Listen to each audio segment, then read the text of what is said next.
en hepatología por la Universidad de Madrid, posteriormente maestría en biomedicina translacional por la Universidad Veracruzana y actualmente ella es médica adscrita al Instituto de Investigaciones Médico-Biológicas de la Universidad Veracruzana. Será un gusto, doctora Ana, escucharla platicar acerca de colangitis biliar primaria, cuál es el tratamiento más allá del ácido ursodeoxicólico. Adelante, por favor. Muchas gracias, doctora, por la presentación y muchas gracias por la invitación a presentar este trabajo. Realmente la colangitis biliar primaria es una enfermedad inmunomediada con un trasfondo inmunológico bien establecido, con destrucción del conducto biliar mediado por células T. Realmente es un poco más frecuente que la hepatitis autoinmune, con una prevalencia mayor en mujeres, alrededor de 4 a 6 por cada hombre, y una incidencia de 1.76 y prevalencia de 14.6 por cada 100,000 personas. La fisiopatología está un poco dilucidada, tiene algunos aún detalles que no hemos esclarecido por completo.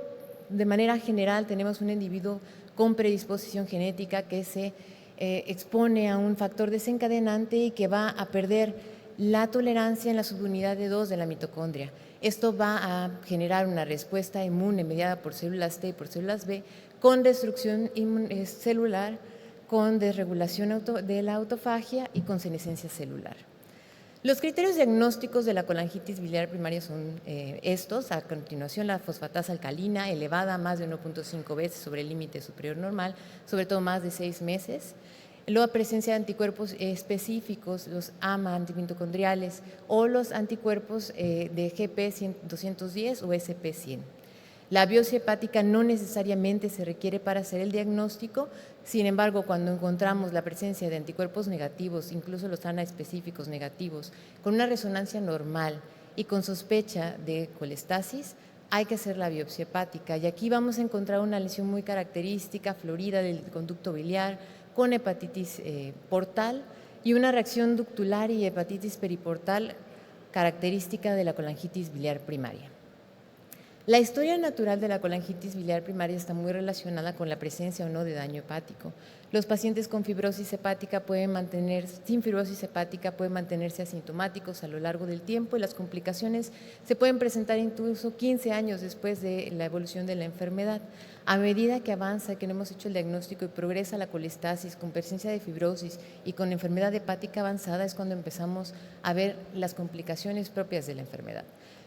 De manera temprana sí encontramos síntomas inespecíficos como la fatiga, el prurito y el síndrome seco. Recordamos que esta enfermedad, al ser inmunomediada, muchas veces se acompaña de otras enfermedades inmunológicas, por ejemplo, los problemas tiroideos. Entonces podemos encontrar alguna alteración secundaria y de repente damos cuenta del diagnóstico de colangitis biliar. Las indicaciones de trasplante son básicamente la misma que en una enfermedad hepática avanzada y aquí tenemos el riesgo de recurrencia después del trasplante en alrededor del 20 al 40% de los pacientes. La evaluación de las fibrosis es muy importante porque nos habla del pronóstico de la enfermedad. Hemos visto que los pacientes con CBP que tienen una fibrosis leve, grado 1, grado 2, tienen una sobrevida muy buena del 96%, y los pacientes que tienen fibrosis avanzada ya con grado 4 tienen una sobrevida del 60%. La elastografía hepática, que ya hemos mencionado en las pláticas anteriores, predice muy bien los resultados clínicos de los pacientes, pero también aquí cambia el punto de corte en este tipo de patologías colestásicas. Se ha visto que los niveles de corte abajo de 8 y arriba de 15 pueden predecir adecuadamente el riesgo alto o excluir el riesgo de fibrosis avanzada. Entonces, aquí consideramos un punto de corte de 15 para riesgo de enfermedad hepática avanzada. Entrando ya de lleno al tratamiento, el ácido ursodeoxicólico, descrito desde hace ya varios años, desde el 97, sigue siendo el tratamiento de primera línea en la colangitis biliar primaria con muy buenas respuestas al tratamiento, alrededor del 60% de respuesta. Tiene múltiples mecanismos de acción, con desplazamiento de los ácidos biliares, reducción, algo muy importante, de la expresión de proteínas del complejo mayor de histocompatibilidad y evita la activación de los receptores de muerte celular. Esto con la ventaja de efectos secundarios leves, que es lo que vamos a ver con los tratamientos de segunda línea. El impacto en la sobrevida del ácido ursodeoxicólico libre de trasplante es muy bueno. Pacientes con ácido urso se ve menos riesgo de mortalidad o de trasplante con un hazard radio de 0.56. Los objetivos del tratamiento se evalúan al año de iniciado el ácido ursodesoxicólico y nuestros objetivos van enfocados a la disminución de la fosfatasa alcalina y de la bilirrubina total. Algo bien importante aquí es que se ha visto que ser un poquito más estrictos y mantener valores de bilirrubina total por abajo de 0.6 puede mejorar aún más el pronóstico de los pacientes con colangitis biliar primaria y evitar la progresión de la enfermedad. Los criterios de respuesta, hay muchos, hay definiciones binarias, ocupamos un poquito más Paris 1, Paris 2, Toronto, o los scores continuos, que son el UK-PBC, el Global Score y los criterios de POISE. Entonces tenemos que la respuesta al tratamiento es alrededor del 60-70%, pero hay ese porcentaje de pacientes que nos cuesta trabajo tratar, que persisten con elevación de fosfatasa, de bilirrubina, de inmunoglobulinas, y que pueden progresar incluso en la rigidez hepática medida por elastografía. ¿Y aquí qué vamos a hacer? ¿Cuál es nuestra opción de tratamiento? Pues ya que iniciamos el ácido urso en dosis indicada, que es de 13 a 15 miligramos por kilogramo de peso, responde o no al tratamiento dependiendo de los criterios que hayamos escogido para valorarlo, ya sea París o Toronto. Si no responde, aquí hay que decidir definitivamente el tratamiento de segunda línea y realmente tratamientos aprobados en guías, en recomendaciones internacionales de segunda línea, nos vamos a limitar a los agonistas del factor sfarzenoide, que es el ácido beticólico. Tenemos otras terapias prometedoras que son los PPARs y de los cuales vamos a hablar también. El ácido beticólico es un ácido sintético derivado del ácido quenodesoxicólico, aprobado ya en 2016, pero con una etiqueta ahí en 2021 que nos dice que no se puede utilizar en pacientes que tienen cirrosis hepática avanzada descompensada, seguro en pacientes con enfermedad hepática sin datos de hipertensión portal. La respuesta al tratamiento con dosis de 5 y de 10 miligramos es de 46 a 47%.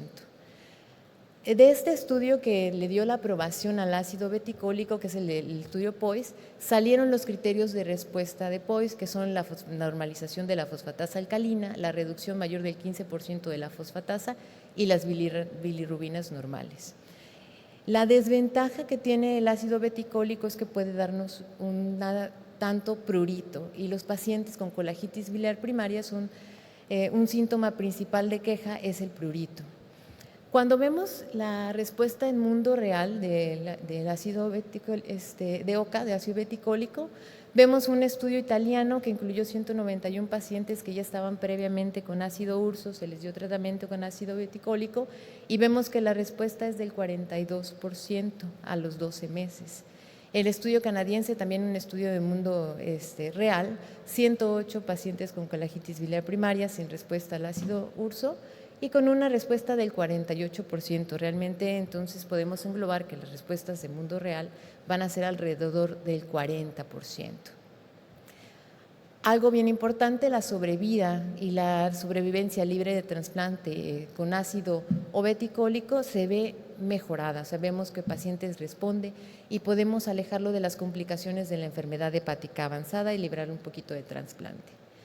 Debilidades de OCA, lo que les mencionaba, no podemos utilizarlo en cirrosis hepática avanzada, Child B, Child C, con hipertensión portal clínicamente significativa. Y se ha visto en estos estudios, sobre todo los de mundo real, que la suspensión puede ser hasta del 17%, principalmente por referir prurito.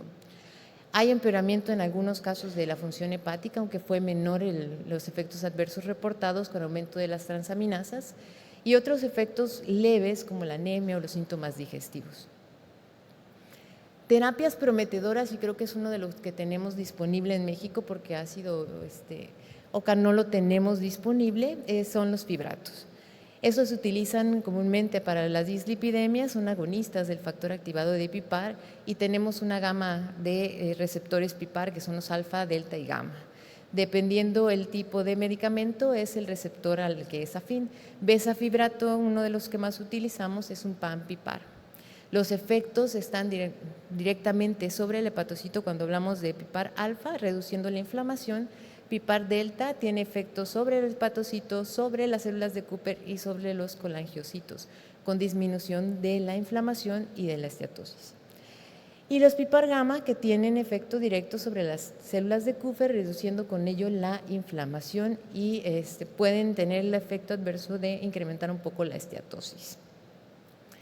El estudio Besurco fue el que le dio ahí cabida al besafibrato, y aquí se utilizó en pacientes con respuesta inadecuada al ácido ursodesoxicólico y se vio una muy buena respuesta si vemos desde las primeras 4 semanas de tratamiento con normalización de la fosfatasa alcalina, y a largo plazo, al año, se mantuvo la respuesta y disminución de la rigidez hepática medida por elastografía. Realmente se ve que hasta el 31% puede mejorar o normalizar las pruebas de función hepática, esto después del año de tratamiento. La sobrevida libre de trasplantes, si comparamos aquí pacientes que únicamente reciben ácido urso versus tratamiento ácido con urso con besafibrato, pues fue mejor. Hay una combinación también queriendo meterse, que es el ácido beticólico con el besafibrato cuando hay intolerancia, sobre todo al ácido urso. Y aquí lo que se ve comparado con el OCA con el OCA solo, es que mejora la inmunoglobulina y puede mejorar los niveles de albúmina sérica. En cuanto a fibrato, sí nos hemos enfocado más en el besafibrato porque es el que tiene menores efectos adversos. Y otro que se quiso meter, que hay estudios, es el fenofibrato, pero aquí se ha retirado su uso por mayores efectos adversos que han requerido la suspensión del medicamento. ¿Terapia triple se puede o no se puede utilizar? Sí. La respuesta es buena. Realmente hay nada más un estudio 2 al respecto de la combinación de ácido ursodesoxicólico, beticólico con fibratos, y se ve que la normalización de la fosfatasa alcalina se logra hasta en el 22% de los pacientes al año de tratamiento. Entonces ya pasamos por el ácido ursodesoxicólico, el ácido beticólico y los PIPARs. Y tenemos pacientes que si vieron realmente la respuesta en algunos era de 40, 43%, entonces tenemos ahí un 20% que no nos van a responder por completo a los tratamientos que ya tenemos. ¿Qué podemos hacer o qué hay más allá de los agonistas PIPAR, más allá de los fibratos? Seladelpar, que se encuentra en fase 3, es un agonista PIPAR delta que se ha visto tiene buena respuesta al tratamiento. La respuesta bioquímica es alrededor del 61%, con normalización de la fosfatasa alcalina en el 25% versus cero normalización en los pacientes que recibieron placebo. Son respuestas que quisiéramos tener arriba del 90%, pero ya tener más del 50% de normalización es una mejoría para estos pacientes y para evitar la progresión. Los efectos adversos de seladelpar fueron leves, no requirieron la suspensión del medicamento y la mayoría son efectos gastrointestinales y cefalea. La fosfatasa alcalina, si vemos, logramos una normalización incluso a las primeras semanas de administración. La bilirrubina se normalizó, pero no en tanta diferencia con placebo, y aquí parece que hubo sesgo porque al inicio no teníamos tanta elevación de bilirrubinas, únicamente de fosfatasa. Y algo bien importante, el prurito. El puntaje de prurito se vio disminuido incluso a los 3 meses de tratamiento. ¿Y cómo hace seladelpar para disminuir el prurito? Pues este es un estudio translacional donde vieron pacientes sanos y pacientes con colangitis biliar primaria, determinaron ácidos biliares libres y la interleucina IL-31 y vieron que están elevados en pacientes con colangitis biliar primaria. Y en el momento que inicias tratamiento con seladelpar, hay disminución significativa especialmente de la interleucina 31 y con esto se disminuye también los puntajes de prurito, por lo cual explica el mecanismo de acción de disminución del prurito en seladelpar. El afibranor es otro PIPAR, que aquí la respuesta es muy similar a la anterior, de 51%, y no tiene incremento de prurito, aunque no nos reportan mejoría del mismo. La respuesta sigue siendo buena. Efectos adversos, sí, muy similares a placebo y tolerados. Realmente no se reportaron efectos adversos graves en estos pacientes. Vemos que la normalización de la fosfatasa alcalina se logra hasta en el 15% de los pacientes y los cambios de la fosfatasa alcalina aparecen a partir de las 4 semanas de tratamiento. Saroglitazar tiene un estudio que se realizó en México con una respuesta estimada en el 40%. Tuvieron aquí algunos detalles con la inclusión de pacientes y el seguimiento, pero a grandes rasgos nos permite ver que en población mexicana la respuesta pudiera ser buena con la disminución o normalización de la fosfatasa alrededor del 40%. Dentro de las terapias que se están metiendo, prometedora zetanezibit, un inhibidor selectivo de NAP, que se ha visto a 6 meses de tratamiento puede mejorar los niveles de fosfatasa y GGT. Sin embargo, en este estudio piloto no logró el criterio de valoración principal, que era la normalización completa de las transaminas, de la fosfatasa alcalina y de la bilirrubina. Sin embargo, todavía lo consideramos como un tratamiento prometedor que pudiera ser bueno a largo plazo. De todas esas combinaciones que hemos mencionado, entonces, ¿cuál es la mejor opción? ¿Cuál tiene evidencia? Y vemos este metaanálisis en red que nos muestra que sí, definitivamente el ácido urso desoxicólico sigue siendo un tratamiento de primera línea y combinado con fibratos, sobre todo especialmente besafibrato, puede tener muy buena respuesta al tratamiento. Otro que está por ahí metido es celafibranor y celadelpar como tratamientos de segunda línea. Trasplante hepático, como he mencionado a lo largo de la plática, realmente la indicación de trasplante en CBP es igual al resto de las etiologías, dependiendo del puntaje de Mellin de las complicaciones. Sin embargo, esta patología tiene un punto de excepción que es el prurito intratable. En pacientes con prurito intratable se puede considerar el trasplante. Los resultados son muy buenos a 5 años, con una mortalidad baja alrededor del 8.2%, retrasplante del 14% y reingresos por alguna complicación de etiología hepática 1.9%. La recurrencia después del trasplante es alrededor del 9 a 61%, y aquí importante que para prevenir la recurrencia de la colangitis biliar primaria se recomienda el tratamiento con ácido urso desoxicólico, continuarlo después del trasplante hepático.